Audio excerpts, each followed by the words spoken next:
जय हिंद दोस्तों। आज बात करेंगे हिस्ट्री कक्षा 12वीं चैप्टर 3 जिसका नाम है बंधुत्व जाति तथा वर्ग आरंभिक समाज। और आज इस वीडियो में आप सबको वीवीआई सब्जेक्टिव क्वेश्चन कराने वाले हैं जो कि आपके बोर्ड एग्जाम के लिए बहुत इंपॉर्टेंट है। तो इस वीडियो को थोड़ा सा भी स्किप मत कीजिएगा। तो चलिए यहाँ से आगे चलते हैं। उससे पहले मेरे दोस्त एक बात और समझ लीजिए, अभी तक आपने चैप्टर 3 का मेन वीडियो जैसे फुल एक्सप्लेनेशन एनसीईआरटी बुक का कराया गया है, अगर वो वीडियो अगर आप देख लेते हैं तो आपको सब्जेक्टिव पढ़ने में दिक्कत नहीं होगा, याद करने में कभी दिक्कत नहीं होगा, प्लस ऑब्जेक्टिव में भी आपको दिक्कत नहीं होगा। तो जाके जरूर देखिएगा, जिसका लिंक आपको आई बटन में या तो वीडियो के डिस्क्रिप्शन में हिस्ट्री प्लेलिस्ट मिलेगा, तो जाके जरूर देखिएगा। अब चलिए हम यहाँ से आगे बढ़ते हैं। यहाँ पर एक नंबर प्रश्न को देखते हैं और उससे आपको टोटल के टोटल प्रश्नों की संख्या है 6-7 है, क्योंकि ये चैप्टर 3 जो है आपको सब्जेक्टिव में बहुत ही कम इम्पोर्टेंट है। आपको जो इम्पोर्टेंट चैप्टर है आपका 1 और 2 बहुत ज़्यादा इम्पोर्टेंट है, क्योंकि इस दोनों चैप्टर से बहुत ही ज़्यादा सब्जेक्टिव प्रश्न पूछे जाते हैं। तो ये हम आपको करा दिए हैं। अगर आप देखना चाहते हैं तो ज़रूर जाके देखिएगा, जिसका लिंक आपको वीडियो के डिस्क्रिप्शन में हिस्ट्री प्लेलिस्ट मिलेगा। क्योंकि बोर्ड एग्जाम में जिसे 450 प्लस 480 प्लस तक लाना है बढ़िया नंबर, तो वो स्टूडेंट जाके जरूर देखेगा। चलिए अब हम यहाँ पर एक नंबर स्टार्ट करते। क्या लिखा है? महाभारत की संक्षिप्त कथा लिखिए। ये जो महाभारत आपको पढ़ाए हुए थे उसके बारे में कुछ लिख दीजिए। आपको कितना नंबर मिलेगा? 2 नंबर, कभी कभी 5 नंबर में मिलता है। क्या मिलता है? 2 नंबर, कभी कभी 5 नंबर। तो यही लिखना है। क्या लिखना है देखिए, महाभारत वास्तव में बदलते रिश्ते की एक कहानी। क्या कर रहा है मेरे दोस्त, और इतना आसान भाषा में समझाएंगे मेरे दोस्त, सिर्फ आपको वीडियो को थोड़ा सा भी स्किप नहीं करना है। और कितना मजा आएगा ये वीडियो देखने के बाद ही आपको पता चलेगा। ठीक है, चलिए। महाभारत वास्तव में बदलते रिश्तों की एक कहानी है। बदलते रिश्ते का मतलब क्या होता है? जैसे एक भाई आपका ये है और ये भाई है, ठीक है, 2 भाई आप हो गए, ठीक है। और ये दोनों भाई में क्या होगा? किसी जगह के लिए, जमीन के लिए, सत्ता के लिए ये क्या होगा? झगड़ा होगा। तो यही कह रहा है बदलते रिश्ते की कहानी है। बड़ा सा कहानी, अच्छा गाने। यह चचेरे भाइयों के 2 दलों कौरवों और पांडवों के बीच भूमि और सत्ता में विवाद को लेकर है। अभी जस्ट आपको बताया थे यह किसके किसे है? यह चचेरा भाई, मतलब कि चचेरा भाई होता है उसमें भाइयों के 2 दल, मतलब एक दल था कौरव का और एक दल था पांडवों का। इसमें किसका विजय हुआ इसी के बारे में आगे बात करेंगे। ठीक है, चलिए। तो यहाँ पर किसके किसे? तो कौरव और पांडव के बीच भूमि और सत्ता, मतलब भूमि जो हो गया जमीन, और सत्ता जो मतलब हो गया कि राजा सिंहासन विंहासन करते हैं, उसको लेकर क्या था? विवाद था। दोनों ही दल कुरु वंश के थे। कौन से वंश के थे? आपसे पूछा भी जा सकता है। कौरव और पांडव कौन से वंश से थे? कुरु वंश से संबंधित रखते थे। ठीक है, जिनका कुरु जनपद पर शासन था। किस पे जनपद था मेरे दोस्त? कुरु जनपद पर। ठीक है, उन दोनों के संघर्ष ने अंततः एक युद्ध का रूप ले लिया। और बाद में देखिए, ये जो भूमि का जो विवाद हुआ था, आपको बताए थे भूमि और सत्ता का जो विवाद हुआ, क्या ले लिया? एक प्रकार का युद्ध। अब समझिए, अगर भाई भाई में नहीं होता, कभी कभी जमीन को लेकर बंटवारा होता है, और उस समय क्या होता है? युद्ध भी, झगड़ा भी हो जाता है। वही कह रहा है, युद्ध का रूप ले लेता है, जिसमें पांडव विजय हुआ। कौन हुआ? पांडव। और कौरवों की हार हुई। किसकी हार हुई मेरे दोस्त? आपको याद रखना है कि किसकी हार हुई? कौरव की। और विजय कौन हुए थे? पांडव हुए थे। इसके बाद पितृवांशिकता उत्तराधिकारी को उद्घोषणा की गई। मतलब कि जो पिता मर, जैसे पिता है ना, जैसे मान लीजिए आप हो गए, ठीक है, और आपके जो पिता है सिंहासन राजा है, मान लीजिए एक राजा ही है और आप उसके पुत्र हैं, तो आपके पिता जब मर जाएंगे ना, तब आप सिंहासन कीजिएगा। वही कह रहा है। ठीक है, इसके बाद ये तो हो गया भले ही पितृवंशिकता की परंपरा महाकाव्य की रचना से पहले भी प्रचलित है। मतलब कि जो है ना, ये महाभारत 2 भागों में है, एक रामायण और एक रामायण है, महाभारत और भगवद गीता। तो ये पहले से भी था, प्राचीन काल से भी था, लेकिन परंतु महाभारत की मुख्य कथा वस्तु ने इस आदर्श को और सुदृढ़ किया, मतलब और ज़्यादा प्रकाशित कर दिया। पितृवांशिकता के अनुसार पिता की मृत्यु के बाद उसके पुत्र उसके संसाधनों पर अधिकार जमा सकते हैं। राजाओं के संदर्भ में राजसिक हिंसा भी शामिल था। यही आपके कुछ प्रश्न हैं, और इतना से अगर आप लिख देते हैं तो 2 नंबर और 5 नंबर। कैसा लगा वीडियो? देखिए, मेरा समझाने का सब्जेक्टिव में है ना, बहुत ही बेस्ट तरीका से हम समझाते हैं सब्जेक्टिव में। बाकी आपको समझ में आ रही है या नहीं है तो हम पता नहीं। एक बात और बताएंगे, अगर आप क्लास 12 का ऑल नोट्स चाहिए, जैसे subjective, model paper, question bank, सभी के सभी ऑल टू ऑल, और लास्ट में आपको एक मेन इंपॉर्टेंट वीडियो भी मिलेगा, जो कि आपके बोर्ड एग्जाम में अगर आप देख के जाते हैं तो आपको 450 प्लस या 400 कोई नहीं रोक सकता है। तो तो इस नंबर पर एक बार जरूर कॉन्टैक्ट कीजिएगा। और आप अभी और सब्जेक्ट है, ऐसा नहीं कि 2 ही 3 हो गया, लेकिन अभी और है, ठीक है। और अगर आप चाहते हैं कि इस चैनल से हम पढ़ाई करिए, मुझे अच्छा लग रहा है, तो इस चैनल को सब्सक्राइब कर लीजिए, क्योंकि आपको पैसा नहीं लग रहा है, फ्री में पढ़ रहे हैं तो कर लीजिए। और लाइक जरूर कर दीजिएगा, शेयर ये सब बाद में आप कीजिए, लेकिन सब्सक्राइब कर लीजिए अभी, क्योंकि इसीलिए अभी इंपॉर्टेंट है। कर लीजिए, फटाफट कर लिए। चलिए, बहुत अच्छा, आप सब बहुत अच्छे हैं। चलिए, यहाँ पर क्या कर रहा है, श्रीमद् भगवत गीता पर टिप्पणी लिखे। श्रीमद् भगवत गीता है, उस पर आपको टिप्पणी लिखना है। तो देखिए क्या लिखा है, श्रीमद् भगवत गीता महाभारत का एक अंश है। क्या है, श्रीमद् भगवत गीता जो है वह महाभारत का एक अंश है, ठीक है। इसका वर्णन आदि पर्व में है। किसका वर्णन, ये हमारे श्रीमद् भगवत गीता है, इसका वर्णन किस में हुआ था, आदि पर्व में। इसका निर्माण महर्षि वेद व्यास द्वारा रचित संस्कृत भाषा में हुआ था। आपसे पूछा जा सकता है कि इसका निर्माण श्रीमद् भगवत गीता का रामायण किसने किया था, तो महर्षि वेद व्यास ने किया था। और ये किस भाषा में, संस्कृत भाषा में। इसमें 700 श्लोक एवं 18 अध्याय। कितने हैं मेरे दोस्त, 700 श्लोक और 18 अध्याय है। गीता का उपदेश भगवान श्री कृष्ण ने अर्जुन को कुरुक्षेत्र के मैदान में हरा दिया, जिसमें निष्काम कर्म हुआ, भक्ति का उपदेश दिया, साथ ही साथ सत्य का भी मार्ग है। इसमें राजधर्म की शिक्षा दी गई। अब समझिए क्या हुआ, ये जो है ना, क्या करा, भगवान श्री कृष्ण ने अर्जुन को क्या किया, कुरुक्षेत्र के मैदान में हरा दिया। किसे हरा दिया, भगवान श्री कृष्ण जो थे वो अर्जुन को हरा दिए। कहाँ पर, कुरुक्षेत्र के मैदान में, जो कि आप जानते हैं कि कौरवों के और पांडवों की जीत हुई और कौरवों की हार हुई। तो वही जो श्री भगवान कृष्ण जो थे वो हमारे पांडवों की तरफ से थे, और ये जो अर्जुन जो थे कौन से थे, तो ये कौरवों के टीम से थे, ठीक है। जिसमें निष्काम कर्म हुआ, भक्ति का उपदेश दिया, उसी समय सत्य की विजय हुआ और अच्छा प्रवचन भी दिया गया, साथ ही साथ सत्य का मार्ग भी बताया गया इसी में। और क्या, राजधर्म की शिक्षा भी दी गई थी, जो कि आपके लिए बहुत इंपॉर्टेंट है मेरे दोस्त। 2 प्रश्न आपके लिए बहुत ज़्यादा बनता है। ये 1 नंबर महाभारत की संक्षिप्त लिखिए, और ये 2nd नंबर प्रश्न बहुत ही ज़्यादा इंपॉर्टेंट है। बाकी आपको देखिए आगे चलिए कितना इंपॉर्टेंट मिलेगा। अब चलिए आगे चले, 3रा नंबर प्रश्न को देखते हैं, ठीक है। यहाँ पर क्या कह रहा है, त्रिपिटक के विषय में आप क्या जानते हैं, ये भी पूछा जा सकता है। त्रिपिटक किसे कहते हैं, त्रिपिटक के बारे में आप क्या जानते हैं।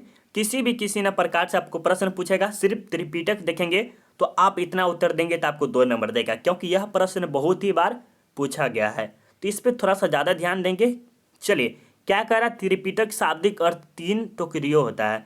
देखिए, त्रिपिटक का जो शाब्दिक अर्थ होता है वह क्या होता है, 3 टोकरिया होता है। क्या होता है मेरे दोस्त, याद रखिएगा, त्रिपिटक मतलब 3 टोकरिया, जिनमें पुस्तक रखी जाती है। क्या रखी जाती है, पुस्तक। क्या रखी जाती है, पुस्तक। बहुत अच्छा।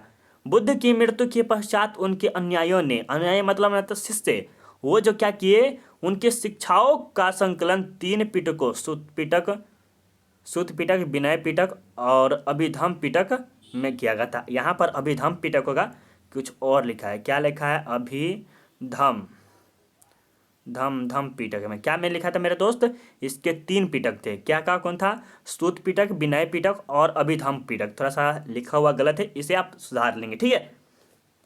चलिए, इसको ये दोबारा रिवाइज करा देते। क्या करा है, त्रिपिटक के विषय में आप क्या जानते हैं। त्रिपिटक शाब्दिक अर्थ होता है 3 टोकरिया। क्या होता है, 3 टोकरिया, जिसमें पुस्तक रखी जाती है। क्या जाती है, पुस्तक रखी जाती है। किसकी, बुद्ध की मृत्यु के जो पश्चात अनुयायियों ने उनकी शिक्षाओं के जो अच्छा प्रवचन दिए हुए थे, उनका संकलन 3 पिटकों में किया था। 3 पिटकों मतलब कि सुत पिटक, विनय पिटक और अभिधम पिटक में, ठीक है। तो ये याद रखिएगा, आपके लिए बहुत इंपॉर्टेंट है। चलिए अब आगे चलते हैं।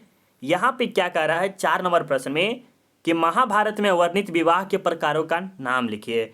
आपको महाभारत के बारे में, देखिए मेरे दोस्त, एक बात हम आपको डिटेल से अभी से बोल रहे हैं, या कभी भी पढ़िए मेरे से या नहीं पढ़िए, मेरा जो प्रवचन रहेगा वो थोड़ा सा लंबा चौड़ा नहीं रहेगा, ठीक है। और अच्छा देने की कोशिश करेंगे, जो ही वीडियो देंगे, जो ही प्रश्न देंगे, चैप्टर वाइज दे रहे हैं, वो जो आपके बोर्ड एग्जाम में आने के चांस बहुत ज़्यादा है। ऐसा नहीं कि जो मन हो वो डाल दो, लंबा चौड़ा वीडियो बनाओ, नहीं, ये मेरा नहीं रोल है, ठीक है। बहुत ही कम है और बेस्ट लाते हैं आपके लिए, सोच के लाते हैं, आपके लिए है। तो ये क्या कर रहा है, महाभारत में वर्णित विवाह के प्रकारों का नाम लिखे। और ये जब चैप्टर का एक्सप्लेनेशन वाला वीडियो देखिएगा तब आपको ये प्रश्न आपको दिमाग से पूरा का पूरा आंसर दे दीजिएगा, जिसका लिंक हम आपको वीडियो के डिस्क्रिप्शन में दे दिए, जाके जरूर देख लीजिएगा। चलिए महाभारत के आदि पर्व की 131 अध्याय में विवाह की 8 प्रकारों का उल्लेख किया गया। जो इस प्रकार कितने 131 अध्याय में विवाह की 8 प्रकार का उल्लेख किया गया है। ठीक है, मनुस्मृति स्मृति में कितने प्रकार के विवाह का वर्णन किया गया? तो 8 प्रकार के। ये भी प्रश्न ऑब्जेक्टिव में पूछा जाता है। कौन कौन सा है? ब्रह्म विवाह, देव विवाह, आर्ष विवाह, प्रजापति विवाह, असुर विवाह, गंधर्व विवाह, राक्षस विवाह, पिशाच विवाह। इसमें 4 विवाह जो है बहुत ही बेस्ट होता है। ये जो चारों विवाह देख रहे हैं जब चारों के चारों बेस्ट है, और ये चारों के चारों को इसे खराब बताया गया है। ठीक है, किसमें? तो ये हमारे महाभारत में बताया गया। क्या होता है ब्रह्म विवाह, क्या होता है देव विवाह, क्या होता है आर्ष विवाह, क्या होता है प्रजापति विवाह, क्या होता है असुर विवाह, क्या होता है गंधर्व विवाह, क्या होता है राक्षस विवाह, क्या होता है पिशाच विवाह। ये सब के बारे में आपको हम डिटेल में पढ़ाए हुए हैं। अगर आप ये इसमें हम बताएंगे तो बहुत ही ज़्यादा लंबा वीडियो बन जाएगा, क्योंकि ये पहले से बना हुआ है। तो क्यों ज़्यादा समझा है तो जाके देख लीजिए। अगर देखना है तो हिस्ट्री प्लेलिस्ट मिलेगा, वहाँ पर चैप्टर 3 का फुल एक्सप्लेनेशन मिलेगा, वहाँ पर जाके देख लीजिएगा। चलिए अब चलिए क्या करा है यहाँ पर। अंतर विवाह क्या होता है, बहिर्विवाह क्या होता है, इसके बारे में।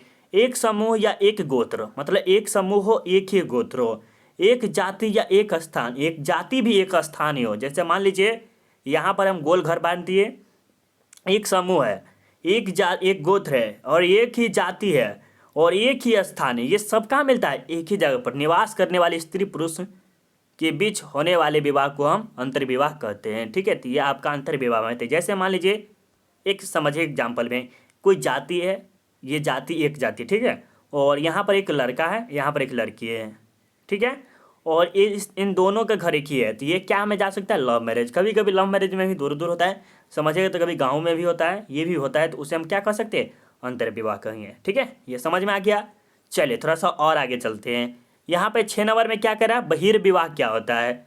समूह गोत्र से बाहर होने वाले विवाह को हम बहिर्विवाह कहते हैं। यह परंपरा भारतीय सामाजिक जीवन का आधार है, सब कुछ जनजाति व मुस्लिम समाज को छोड़कर। मतलब कि ये जो है कुछ जनजाति व मुस्लिम समाज को छोड़कर बाकी सब पे ये लागू होता है। जैसे हिंदू धर्म में जितने भी है वो सब है, जहाँ महाभारत या रामायण गीता ये सब देखते हैं, ये सब कहाँ पर मिलेगा? सिर्फ हिंदू धर्म के बारे में बताया जाता है।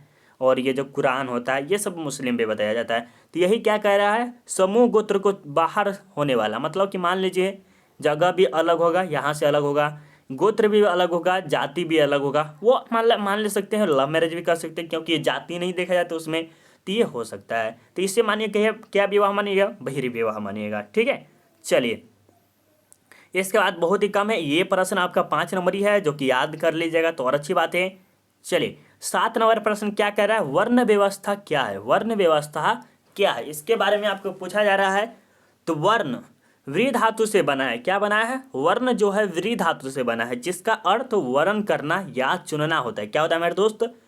वर्ण करना या चुनना होता है। ऋग्वेद के 10वें मंडल के पुरुष सूक्त में 4 वर्णों का उल्लेख है, जो इस प्रकार ब्राह्मण, क्षत्रिय, वैश्य और शूद्र। ये सब के बारे में हम बताएं कि ब्राह्मण क्या होता है, क्षत्रिय क्या होता है, वैश्य क्या होता है, शूद्र क्या होता है। ये सब आपको जब चैप्टर 3 पढ़ाए थे तो उस टाइम ये सभी के सभी डिटेल में आपको हम समझाए हुए हैं। अगर आपने कॉपी में नोट किया होगा तो कॉपी में आपको याद होगा, नहीं तो आपने पेड कोर्स ज्वाइन किए होंगे तो वहाँ पर आपको दे दिया गया होगा। ठीक है, और ये आपका लास्ट प्रश्न है, तो अब इसे लास्ट प्रश्न को भी देख लीजिए और उसके बाद आपको PDF कैसे मिलेगा उसके बारे में हम बात करेंगे। ठीक है, प्राचीन काल में हिंदू समाज में केवल 4 जातियाँ थी। मतलब प्राचीन काल में जो थी हमारी 4 ही जातियाँ थी। कौन थी 4 जातियाँ? इसके बारे में ब्राह्मण थी, उसके बाद क्षत्रिय थी, वैश्य थे और शूद्र थे। ये 4 के 4 ही जाति थे। और ये प्रारंभिक समाज का यह बंटवारा कर्म अथवा व्यवसाय के आधार पर किया गया था। क्षेत्रीय ब्राह्मण मतलब कि अच्छा सा जैसे यज्ञ करवाता है वो। क्षत्रिय मतलब कि आप समझते कि मारपीट करने वाला ये। वैश्य मतलब कि जो लड़की और की ये जो समझते होंगे आप। शूद्र मतलब कि कुछ ऐसा होता है जो कि आपको वीडियो में जाकर देखना पड़ेगा, क्योंकि एक देना पड़ेगा आपके लिए। ठीक है, क्या कर रहा है? तो यह बंटवारा कर्म अथवा व्यवसाय, मतलब जैसा काम कीजिएगा उसी पर क्या हो गया? ये जाति निर्भर हो गया। धीरे धीरे इस बंटवारे का आधार कर्म न होकर जन्म हो गया। मतलब कि जब मान लीजिए आप जो है ना छोटी जाति से, जैसे ST हो गया है, तो उस जाति में आप जैसे मान लिए आप जन्म लिए हैं, तो पहले कर्म के हिसाब से होता था कि आप जूता पॉलिश कर रहे हैं, ये कर रहे हैं, तो वो आप उसमें जाते होगे। ठीक है, लेकिन अब ऐसा नहीं है। जो बच्चा जन्म ले लिया अपनी माँ के कोख से, जिसमें जैसे हिंदू धर्म है तो हिंदू है, मुस्लिम है तो मुस्लिम, जाति पे भी निर्भर होता है, तो ये अब क्या होने लगा, जन्म पर होने लगा। और जातियाँ की संख्या में भी वृद्धि होने लगी है और ये जाति जो है धीरे धीरे धीरे बढ़ना स्टार्ट हो गया। आज भारतीय समाज में 3,000 से भी अधिक जातियाँ हैं। कितनी है? 3,000। सोच सकते हैं 3,000 अपने आप में कितनी जातियाँ हो सकती है, सोच सकते हैं ना। चलिए अब बात करते हैं वर्ण व्यवस्था क्या था। वर्ण व्यवस्था महाकाव्य युग में जाति प्रथा सुनिश्चित से स्थापित हो चुकी थी। महाकाव्य में ब्राह्मण, क्षत्रिय, वैश्य और शूद्र चारों वर्णों का उल्लेख है। रामायण के चारों वर्णों की उत्पत्ति परम पुरुष से बताई गई है। ब्राह्मण की उत्पत्ति परम पुरुष मुख्य से, क्षत्रिय की उत्पत्ति भुजाओं से, वैश्य के पेट से और शूद्र के चरणों से हुआ। शूद्र मतलब क्या होता है? चरणों से, किसी गुरुजनों के चरणों से। ठीक है, तो ये कुछ इंपॉर्टेंट लाइन थे जो कि आपके लिए बहुत ही मेहनत के साथ आपकी बताएं मेरे दोस्त। एक बात, अभी पीडीएफ चाहिए तो जरूर देंगे। पीडीएफ के लिए थोड़ा सा 1 मिनट और रुकिएगा। उससे पहले मेरे दोस्त आपको तैयारी करना है भयंकर, तो इस चैनल को जरूर सब्सक्राइब कर लीजिएगा। अब चलिए हम आपको पीडीएफ देते हैं। देखिए, अगर आपको सिर्फ ऑब्जेक्टिव चाहिए तो आपको टेलीग्राम ज्वाइन कर लीजिए। सिर्फ आपको ऑब्जेक्टिव चाहिए था, हम अभी भी बोलते हैं सिर्फ आपको ऑब्जेक्टिव चाहिए तो टेलीग्राम में जाकर सर्च कीजिए self history with Kundan Kumar. और आपके दोस्त भाई बहन कोई है क्लास 10th में तो इस चैनल का नाम जरूर बताइएगा, RTX सेल्फ स्टडी। हाँ, अगर आपको पेड कोर्स में नोट्स वगैरह सब्जेक्टिव ऑब्जेक्टिव सभी चाहिए, MVBI सभी चाहिए, तो पेड कोर्स जरूर ज्वाइन कर लीजिए, बहुत ही कम दाम है, तो जरूर ज्वाइन कीजिए। इस नंबर पे आप कांटेक्ट करिए। चलिए मिलते हैं अगले वीडियो में, अभी शेयर जरूर कर दीजिए। Bye bye.